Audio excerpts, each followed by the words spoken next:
बताना चाहेंगे।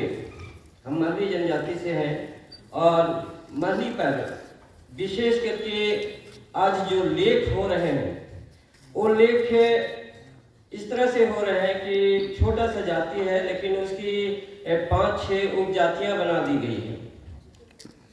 इसी पर हम आप लोगों को बताना चाहेंगे कि महली जाति की उत्पत्ति कैसे हुई। तो यहाँ पर छोटा नागपुर में खास करके महली जाति थी नहीं। जब नागवंशी राज आया तो नागवंशी राज्य में जैसे फनी मुकुट राय 84 ईस्वी में गद्दी पर बैठे, उस समय से राज का थोड़ा सा परिवर्तन होना शुरू हो गया और परिवर्तन होने के बाद में वहाँ पर राजसी थोड़ा सा चीज दिखने लगा। ऐसी स्थिति में कुछ मुंडा भाई लोग जो राजा के यहाँ माली का काम करते थे या चौकीदार का काम करते थे, ये लोग राजा के यहाँ रहने के चलते इनकी विशेष नाम महली जाति से उत्पन्न होता है। क्योंकि जब 326 ईस्वी में नागवंशियों का राज सुतियांबे से चुटिया आ गई थी और चुटिया आने के बाद में जब तक सुतियांबे में राज्य था तब तक ये लोग वहाँ काम किए थे और जब चुटिया आ गई तो इन लोगों को काम नहीं मिला। काम नहीं मिलने के वजह से ये लोग बाहर हो गए होंगे, ऐसा मेरा मानना है, जिसके चलते इसका नामकरण महल से निकाला गया या महल छोड़ दिया गया या महल में नहीं रहने के चलते लोग इनको महल से निकाला हुआ या महल में नहीं रहने वाला ऐसा सोच करके इनका नामकरण महली कर दिया गया। अब महली जनजाति जब महल से निकल गए तो निश्चित है कि महल में रहने वाले उनकी जो व्यवहार है, खान पान है, रहन सहन है, थोड़ा सा अच्छे लोगों के साथ रहने से अच्छी रहती है। तो ये लोग जब निकले होंगे तो निश्चित है कि इनका जो पेशा था खेती करने का, वो खेती नहीं कर पाते थे। इनके जितने भी बच्चे थे वो खेती वगैरह नहीं करते थे और इसी वजह से ये लोग बिजनेस से कुछ कलाकारी का उपयोग किया। तो इसमें से ये लोग विशेष करके टोकरी बांस का काम शुरू किया। बांस के काम शुरू करने से इसका बिजनेस थोड़ा सा अच्छा होने लगा। महल में नहीं रहने के बावजूद भी इनके परिवार सुखी से रहने लगे। कुछ दिनों तक कहना चाहिए, जब तक चुटिया में राजधानी थी तब तक में इनकी संख्या, इनके परिवार की संख्या बहुत बढ़ गई थी। ये लोग भारी मात्रा में टोकरी वगैरह बनाते थे या बांस के और भी तरह तरह की चीजें बनाते थे, जिनका उपयोग यहाँ पर बहुत कम लोग करने लगे। इतनी मात्रा होने लगी कि इनको व्यापार करने का भी जरूरत पड़ गया। तो उस समय सबसे ज्यादा कलकत्ता यहाँ पर विशेष रूप से कलकत्ता नजदीक था और वहाँ पर टोकरी की मांग ज्यादा होती थी, क्योंकि कलकत्ता में पूजा पाठ का हिंदुस्तान में सबसे अच्छा हिंदू जाति के लिए वहाँ पर विधि विधान देखा गया है। तो यहाँ पर जितने भी टोकरी बनाने वाले थे यहाँ से कारोबार करने लगे। जब यहाँ से कारोबार करने लगे तो वहाँ जाने के बाद इन लोगों ने जो विधि विधान के वाद्य थे वो वाद्य यंत्रों का भी शिक्षण प्राप्त कर लिया। यही कारण है कि महली जनजाति में आज ये 2 ग्रुप में बटे हुए हैं। हालांकि महली जनजाति को लोगों ने 5 भाग में बांट दिया। पहला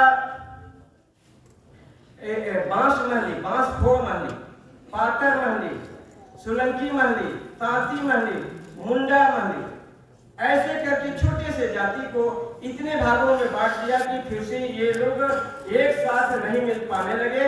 और यही कारण है कि महली का जो ताकत था उसके परिवार का, उसके समुदाय का जो ताकत था बहुत कम हो गया। और इस तरह से मंडी अभी खास करके जब इतने भागों में बांटे तो कई भागों में बढ़ने के चलते ये लोग आपस में मिल नहीं पाते हैं। बाद में जब ये लोग वाद्य यंत्रों का उपयोग किया कुछ लोग, तो ये तब तक नागवंशी का राज जो है सुतियांबे से एक क्या बोलते हैं चुटिया से चल गया था फुफरा। 11वीं सदी आसपास ये फुफरा राज्य में पहुंच गया। फुफरा जाने के बाद में ये लोग वाद्य यंत्रों का उपयोग विशेष करने लगे। और इधर जो भी थे रांची के पश्चिमी इलाके में, पूर्वी इलाके के लोग बांस का ही काम करते थे, लेकिन पश्चिमी इलाके में वाद्य यंत्रों का भी काम करने लगे। जो भी शादी ब्याह अनेक दस्तूर जितने भी विधि विधान थे उस पर इन लोगों ने वाद्य का ये बनाया, ताल बनाया। और इस तरह से ताल बनाने के बाद में जब ये इसका उपयोग करने लगे तो इन लोगों को इसकी विशेष महत्व होने लगी। जितने भी यहाँ हिंदू समुदाय के लोग थे वे इन वाद्य यंत्रों का विशेष उपयोग करते थे। इनकी पूजा होती थी।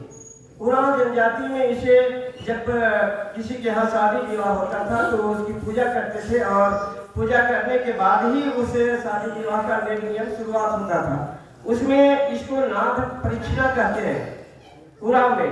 और जो हिंदू समुदाय के थे जिसके यहाँ ये लोग वाद्य यंत्रों का उपयोग करते थे वहाँ पर ये लोग लक्ष्मी पूजा करते थे। और इस तरह झांक की पूजा होती थी पहले। इसके बाद में कोई भी विधि विधान शुरू होता था। ऐसा इसकी मान्यता होने लगी थी, इसका महत्व बढ़ गया था।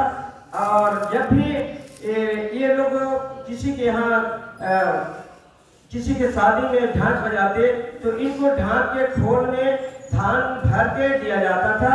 यही कारण है कि बंगाल के ढाक से छोटा नागपुर का ढाक बड़ा होने लगा, क्योंकि आदमी को लालच हो जाता है कि छोटे से ढाक रखेंगे तो इतना धान में तो थोड़ा सा आएगा। इसलिए इस क्षेत्र के ढाकों में बड़ा ढाक होने लगा। लेकिन अब यहाँ पर लोग दो भागों में बढ़ गए। पूर्वी साइड के लोग और पश्चिमी साइड के ये लोग दोनों आपस में अब मिलना जुलना थोड़ा सा फर्क समझने लगे। ये लोग सोचने लगे कि ये लोग अलग महली है, ये लोग अलग महली है।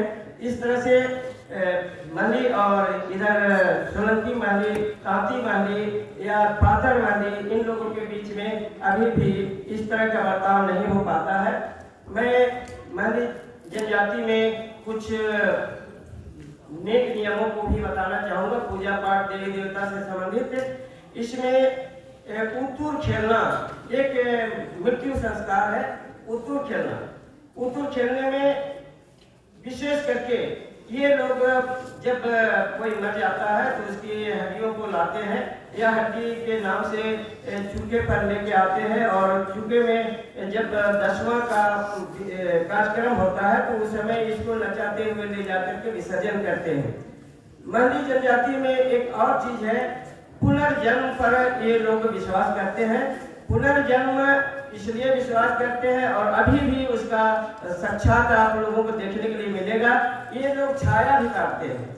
छाया भी काटने का मेन उद्देश्य है कि छाया के जरिए देखा जाता है कि अगला जन्म में हमारा ये जो मरा हुआ आदमी है वो क्या जन्म लिया होगा।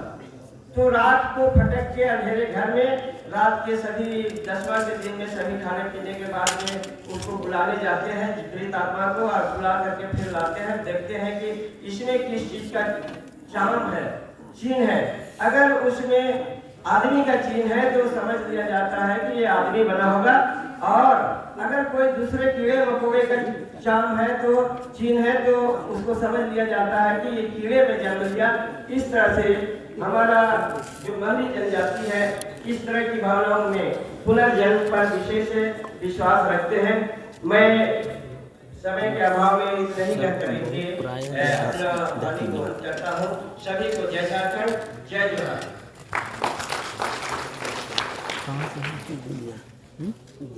गुनिया इस सत्र की माननीय अध्यक्षा और ठीक है रांची के मेयर रांची डॉक्टर आशा